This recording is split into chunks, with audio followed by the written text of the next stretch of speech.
Okay, welcome back to part 2. Now let's talk about the advantages of the forefoot step pattern. I mean, we talked about the logical part of it, and it seems to be quite logic to do it, but you're not doing it.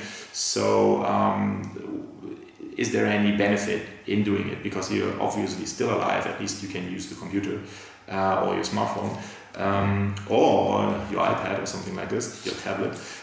So it doesn't kill you, but what could be the benefits of walking in a forefoot step pattern?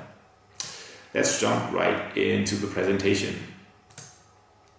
The first thing we have to consider is comparing a chain of bones versus a myofascial chain.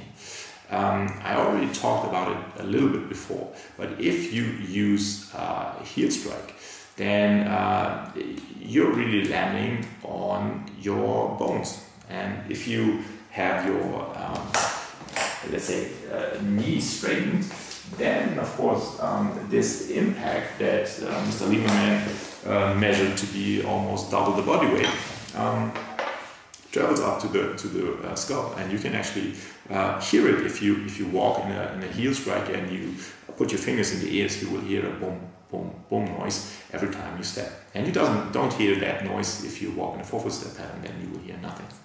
And it's basically this one. This is a tensegrity model. I don't know if you can see it. So this is like a Buckminster Fuller style tensegrity model. And if you walk heel strike, then it's basically this one. And you can hear it's very like hard noise and impact. But if you do it in a forefoot step pattern, then it works like this. I can't do it over here because there's not enough space, but I will do it over here. And it goes like this.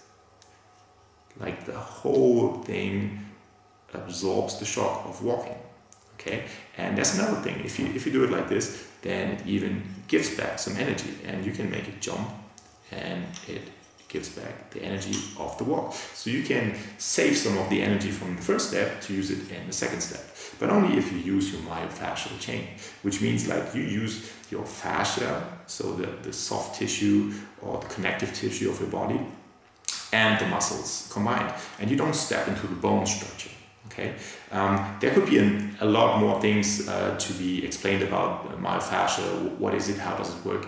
But it's not really the topic of this video. And if you go to the section of the international videos, then there will be some videos explaining how fascia works and how it looks like, and so you can go in there and take a look. But actually, it's like just for you to remember: if you walk on your heel, then it's like transferring the shock from touching the ground directly to your bone system, to your head, to your skull, and you will cause a lot more damage to your joints. I mean, your knee is the first joint that has to take more impact, and the next joint obviously is your hip, and you will stomp with like double of your body weight into this joint, and you will compress it like very hard, and then you will also move it and grind it, and then there might be arthrosis or something much earlier than it should be, because you're using your body in the wrong way. Whereas on the other side, it's like if you walk softly in the forefoot step pattern, then it's not compressed as much. So it can move, but it's not pushed into the socket as much, so there's not as much friction, and it saves your joints actually. So you should consider walking in a myofascial pattern instead of walking in a bone pattern. Next point. My back hurts. Something a lot of people say, especially my clients. And there's an interesting thing. I saw a TV documentary about this guy. He's called Dr. Anders, and he was introduced to be the back pain expert. Well, I'd rather be the expert for a healthy back, but he seems to be the expert for a bad back. And he has this like machine where you can put your body into it, and it moves around like a robot arm, and it diagnoses a lot of things. And basically he says that when you're walking, there's an impact on the floor, and this impact travels through your body, and you know, we already had this topic.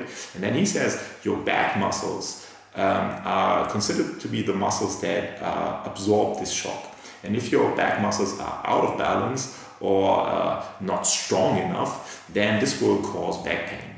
Well, I would say perhaps it's like those muscles do compensate for a bad walking pattern, walking heel strike of course, and they help to absorb the shock, but actually they are not meant to absorb the shock. So that's why after a while they start to complain and they will start hurting.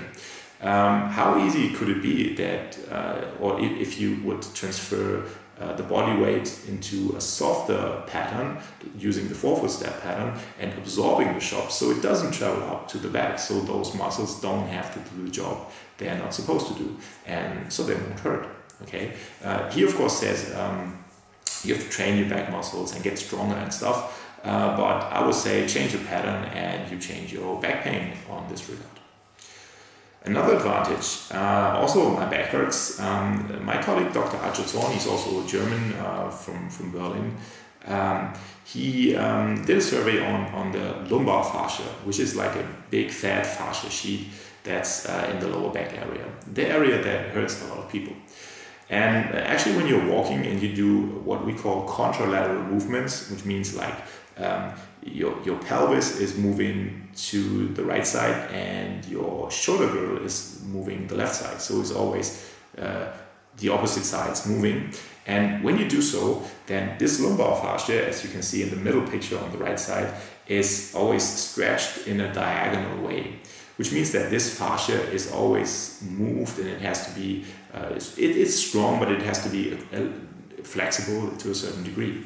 And if your body moves like this, then the fascia in this area stays, let's say, elastic to a certain degree.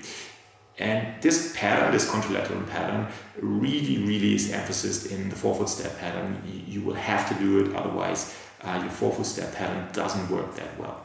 And if you do so, then it has positive effects on your back, because apart from your fascia, it's also that your muscles will, like on the one side, they will lengthen and the other side will shorten, and then you will turn to the other side and it's vice versa. So permanently contracted muscles will always have to loosen because they will get a lot of length. So the contralateral movement pattern that's found in forefoot step, walking a lot, helps your back. And if you don't do it, then your whole lumbar fascia gets really rigid, and your muscles can contract for a long time, causing pain by just contracting the whole time. And also if you move abruptly, then this fascial sheet can't absorb the shock because it's not elastic anymore, it's really hard and tough, and then there will be like little scars and little damages, and that will hurt. So this is one major issue, one major cause of back pain.